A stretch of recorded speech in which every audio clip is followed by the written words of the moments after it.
ನಿಜವಾಗ್ಲೂ ನೀವು ಯಾರನ್ನಾದರೂ ಪ್ರೀತಿಸಿದ್ರೆ ನಿಮ್ಮದು ಡ್ಯೂಟಿ ಏನು? ಪ್ರೀತಿಸಿದ ಮೇಲೆ ಏನೋ ಕೊಡಬೇಕಲ್ಲ, ಏನು ಕೊಡ್ತೀರಾ? ಅವ್ರನ್ನ ಬೆಟರ್ ಪರ್ಸನ್ ಆಗೋದಕ್ಕೆ ಸಪೋರ್ಟ್ ಮಾಡಿ. ಖಂಡಿತ ಆಗತ್ತೆ, ನೀವು ಮಾಡ್ಬೋದು. ಎಷ್ಟು ಜನನ್ ಬೇಕಾದ್ರೂ ಮಾಡ್ಬೋದು.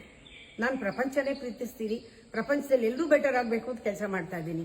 ನೀವು ಮನೇಲಿ 4 ಜನ ಇದ್ರೆ ಪ್ರೀತಿಸ್ಬಿಟ್ಟು ಅವ್ರನ್ನ ಬೆಟರ್ ಮಾಡೋಕ್ಕಾಗಲ್ವಾ? ಆಗತ್ತೆ. ಯಾವಾಗ ಆಗತ್ತೆ?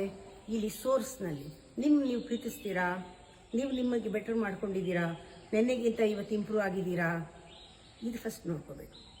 Self love, self concern, self care ಇದೆಯಾ ನಿಮಗೆ? ತುಂಬ ಕಡೆ, ಎಲ್ಲ ಕಡೆ ಕೇಳಿದ್ದೀನಿ ಸೆಲ್ಫ್ ಲವ್ ಅಂತ. ಸೆಲ್ಫ್ ಲವ್ ಅಂದರೆ not your identity. Selfish attitude ಬಂದ್ಬಿಟ್ಟು ಏನಾಗಬೇಕು ಅದಾಗಲ್ಲ, ಅದಕ್ಕೆ ವ್ಯತಿರಿಕ್ತವಾಗಿ ವಿರುದ್ಧವಾದೇ ಆಗುತ್ತೆ. ಫಸ್ಟು ಸೆಲ್ಫ್ ಲವ್ ಅಂದರೆ ವಾಟ್ ಈಸ್ ಸೆಲ್ಫ್? ಆತ್ಮವೇ ನಿನ್ನ ಸಂಗಾತಿ, ಆತ್ಮವೇ ನಿನ್ನ ಸ್ನೇಹಿತ. ಈ ಪರಮಾತ್ಮನ ಸ್ನೇಹ ಬೆಳೆಸು, ಅವನನ್ನು ಪ್ರೀತಿಸು. ಮಾಡೋದೆಲ್ಲ ಪರಮಾತ್ಮನಿಗೋಸ್ಕರ. ಕೃಷ್ಣ ಇದ್ದಾನೆ ಒಳಗೆ, ಕೃಷ್ಣನ ಪ್ರೀತಿಸು.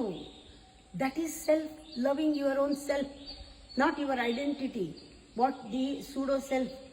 ಇಲ್ಲಿ ಡಿಫ್ರೆನ್ಸ್ ಯಾರಿಗೆ ಗೊತ್ತಿರುತ್ತೆ? ಸೆಲ್ಫ್ ಲವ್ ಅಂದರೆ ಅರ್ಥ ಆಗುತ್ತೆ. ಅವನ ಅಬಂಡೆಂಟ್ ಲವ್ ಸುರಿಸ್ತಾನೆ.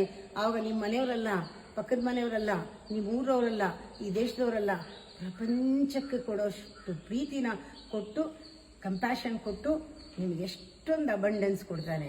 ಆ ಸೆಲ್ಫ್ ಲವ್ ಅರ್ಥ ಮಾಡ್ಕೊಳ್ಬೇಕು. ಅದಕ್ಕೆ ಈ 2 ಮಾತು ಹೇಳಬೇಕಾಯ್ತು.